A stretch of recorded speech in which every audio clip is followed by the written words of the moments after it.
If you watch television or the computer or any screen on YouTube, Twitter, or LinkedIn, you might be familiar with the name Jon Fortt. He's the co-host of Tech Check on CNBC every weekday at 11, and also the host and creator of the digital show Fort Knox. Help me welcome to the stage Mr. Jon Fortt. Good to see you. Good to see you. Jon is going to be interviewing virtually Manny Medina from Outreach. I'm actually going to interview him though. Yeah. Like for real. Yes. Not virtually. We're going to really. Yes, exactly. Right. And just like that. The title of this segment is How Manny Medina's Migrant Mentality Powered Positive Leadership and the $4.4 billion valuation. If you love alliteration like I do, you're going to love this. Take it away, Jon and Manny. Can you hear me? Yeah, I can hear you. Perfect. Hey, Jon, good to see you again. Good to see you. Down. I've never seen this man sit, so I decided to stand as well.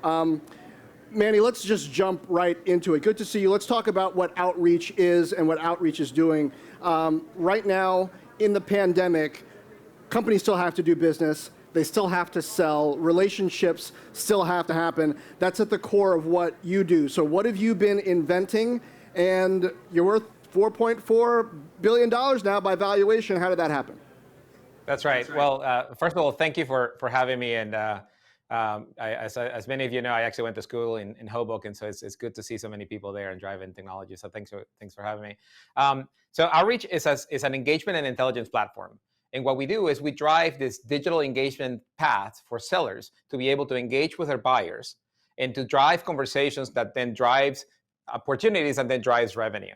And in each of those interactions, there is intelligence that comes out. So in every time that I talk to you, the Outreach can start, reading the sentiment of that conversation, reading if I'm actually, making the right pitch, and then giving that information back to managers and to reps to make sure that they're improving over time. So it has a cycle, this component of a flywheel, in which by every interaction that you do in Outreach detects how could you do better, and it teaches you to do better over time.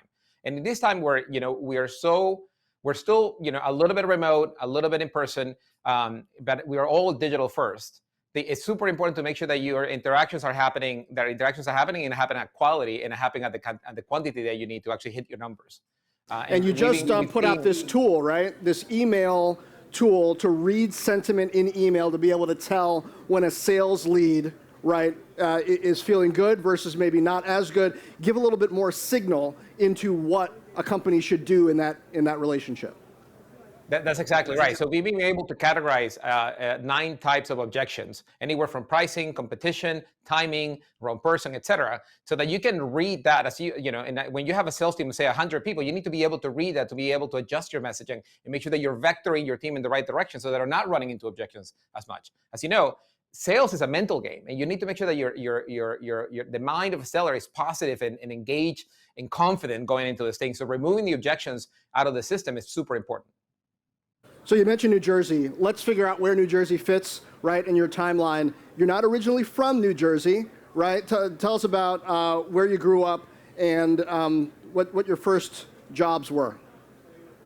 I grew up in Ecuador. I grew up in Guayaquil. There is a big Hispanic population in New Jersey, but there is a sizable Ecuadorian population, especially in Patterson, New Jersey. I came to Stevens kind of midway through university, mostly because that's where I knew people. The president of Ecuador at the time had gone to Stevens, and I had a professor who had gone to Stevens, so I came to Stevens. And Stevens really equipped me to do well in tech. Like it's an understated but very powerful engineering school, and that sort of propelled my career forward in terms of being able to do great things and eventually land the job at Amazon, where I started. I was part of the early AWS team, and then start my own company. And entrepreneurialism wasn't your original intent, though. There was sort of stages. Like first, you sort of realized, if I stay in Ecuador, this coding thing is going to be kind of boring. I'm just going to be like iterating on things that already exist. And then, Yep. right, you came to the US, and how did the entrepreneurial thing take off? You know, it's interesting. So I never saw myself as an entrepreneur. I come from a family that actually has, you know, more communist roots than entrepreneur roots.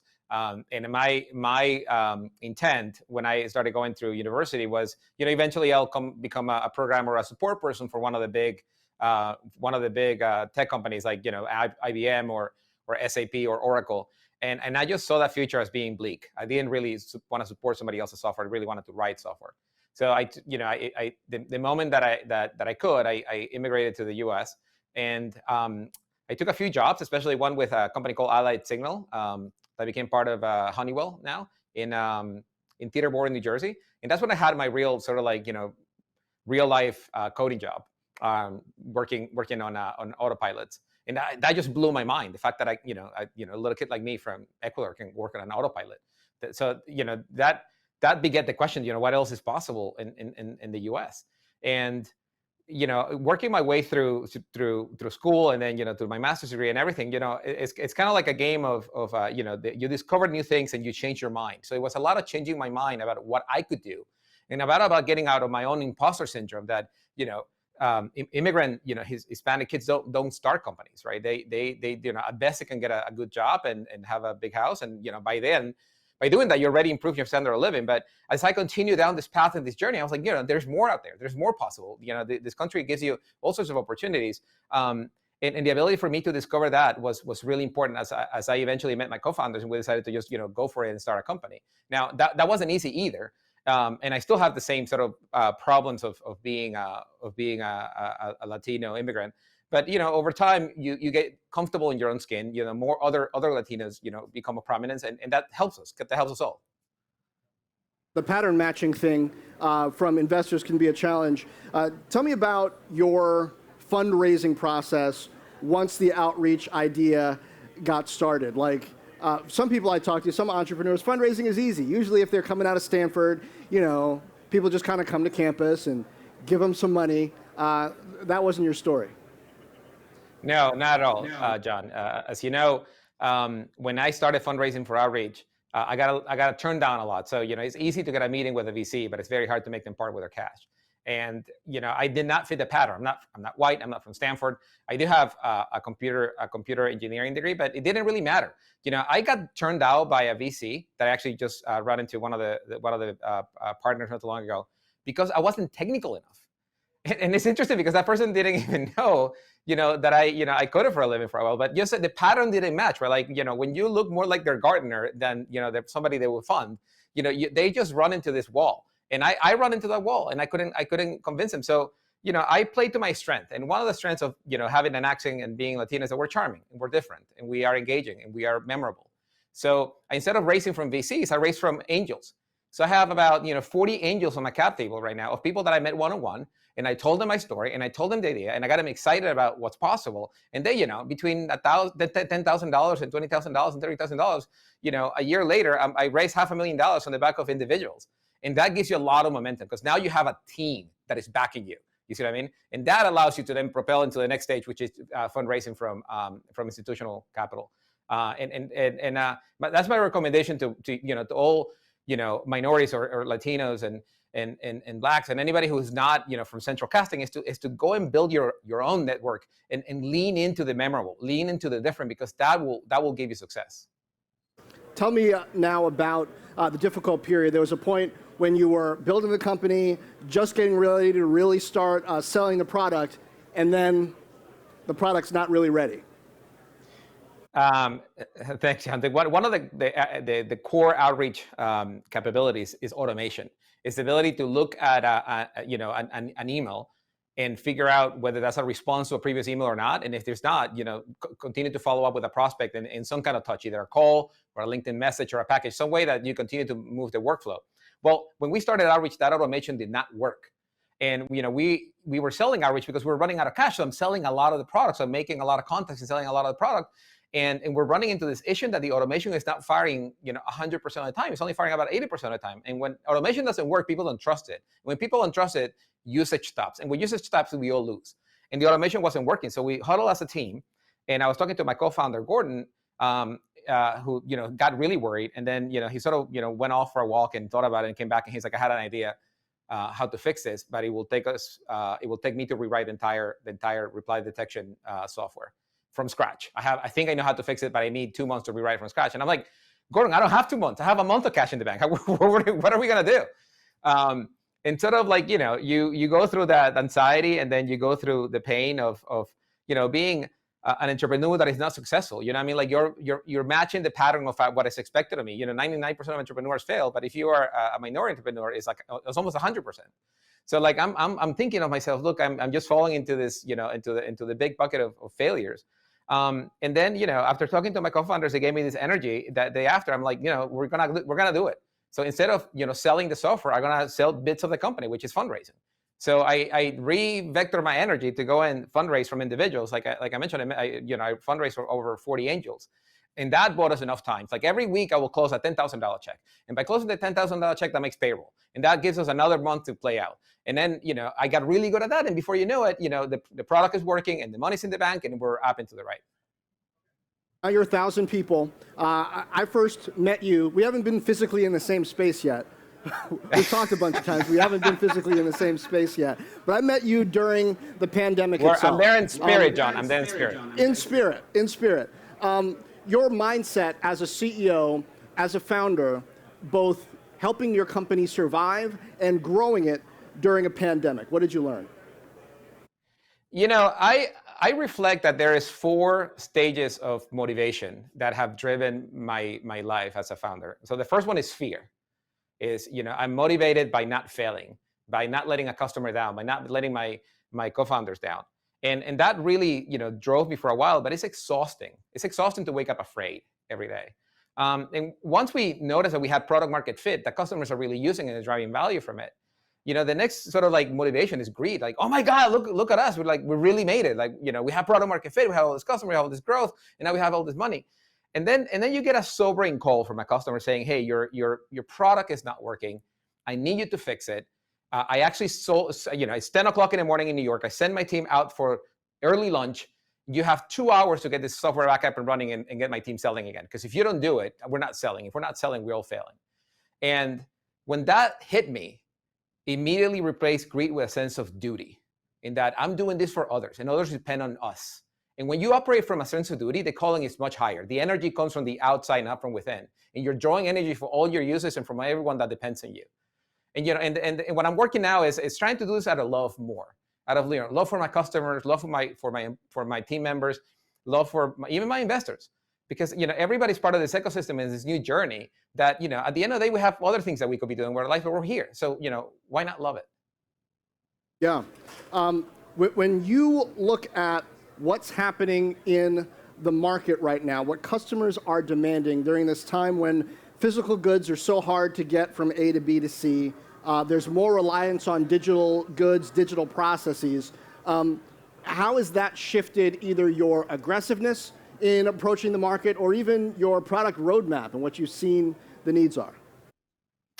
What we're seeing is this rise of this new breed of revenue leaders who are driving predictable and efficient growth. And this is happening, you could, a year ago, you could say this is a tech thing.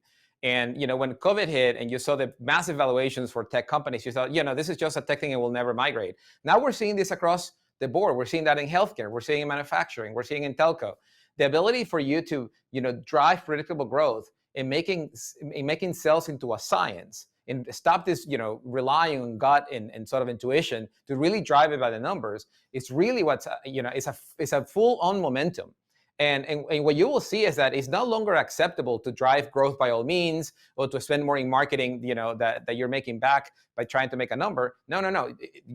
People will expect that you explain how you take a rep, make it productive and drive productive and efficiency, monotonically up into the right over time. And that will be the norm across all industries. And it will happen regardless whether you're, in person or you are remote. I don't think there will be a difference. And that's the new normal that we're living now. There is, though, still value to being in person at times. You guys just opened up a London office. You're based in Seattle. We're all here in New Jersey. Let's talk about that and when location matters, the extent to which location matters. If you were an entrepreneur in New Jersey right now, how do you think about the importance of this location close to New York, but not in it, with the kinds of resources, people-wise, et cetera, that are here? How do you take best advantage of physical location at a time when remote work and hybrid work is, all the rage? John, I think that being in person is becoming such a special moment now that we appreciate it more than we did in the past. So after, almost 2 years of Zoom and calls, every time you meet somebody in person, you almost want to, touch the flesh of the other person because it's so precious. Like, I haven't seen anybody in so long. A moment ago, a VP of sales was on stage saying, this is the first event I've done in 2 years. So I feel like we are revaluing our in-person interactions, that we make it more meaningful. We make it more purposeful. We make it more, we need a reason to do it. So my take is that, if you're going to do events or you're going to be in person, you need a really good reason to do it. Because you're a customer and you want to, expand a relationship that you already have, or you want to, bring a group of people together you really want to see. It's easy.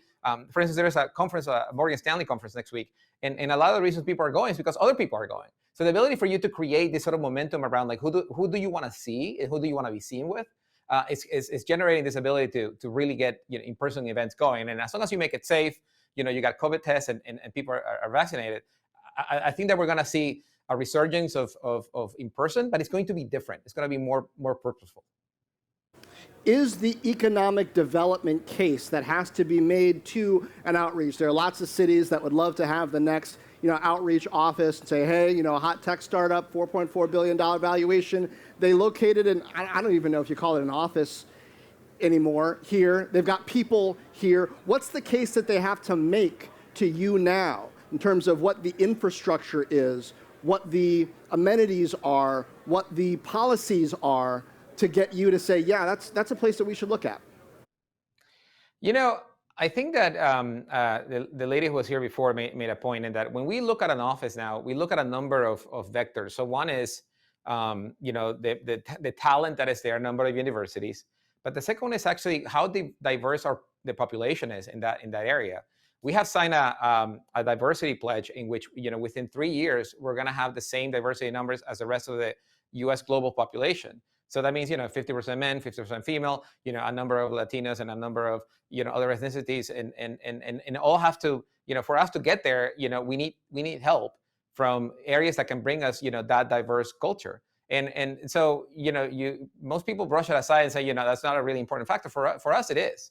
We actually have a whole matrix where we decide where to put the next office that has, customers, has, talent, and has, a diversity score that would allow us to hit that goal. So I think that states should continue to drive policies that attract, people. Like, forget about companies, attract people that we want to go hire. Because at the end of the day, it's a war for talent.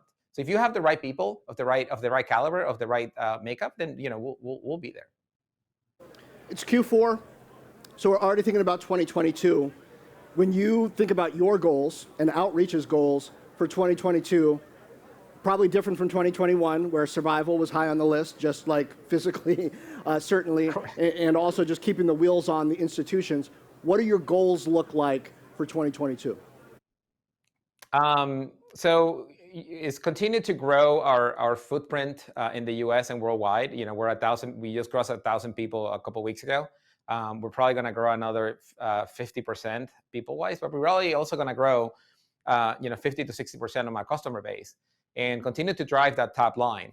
And as for us, we have, as a SaaS company, when we acquire a socket, when we're serving a customer, that customer has longevity of not using our current product, but using the family of products that we're going to be shipping next year.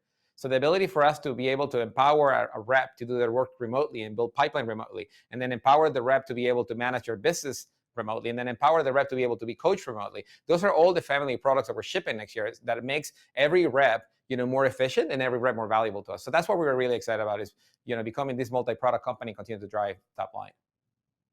Thinking about going public at all? We all are, John, as you know. Our timeline is very market dependent, but we're very much on that road. Okay.